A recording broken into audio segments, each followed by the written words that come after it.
Okay, let's have a quick look at control systems. So here we're going to use the computer to somehow control a system. So to begin with, you're going to need a sensor. We need a sensor to sense some data, such as a thermometer to sense temperature. Now the good thing about the exam is that if you can't remember the actual name here, if you write the data you're trying to sense and just write sensor at the end, you'll be fine. So instead of thermometer, if you write temperature sensor, that's fine. Light sensor, pressure sensor, whatever it is you're trying to sense, just write sensor at the end. So what you'll find though is that the sensor is measuring something which is naturally occurring, and in nature we have analog signals, but a computer can't read analog signals, it needs digital signals.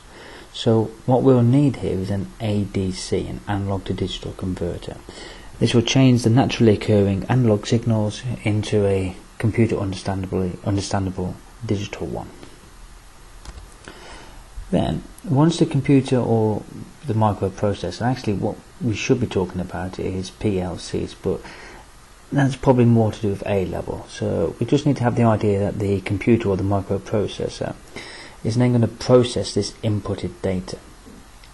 For example, in a central heating system, first of all we're going to need to preset the required temperature. Now this is true of any control system. For the computer to be able to control what's happening, it needs to be given either a preset limit or a preset range of variables which are acceptable. And then once it knows this preset level, it can do a very simple if-then statement. So in my example here for a central heating system, if the actual temperature is less than the required temperature, then turn on the heater. And this is the output, or what can sometimes be called an end effector, or sometimes as well you might put in there an actuator. Else, turn off the heater.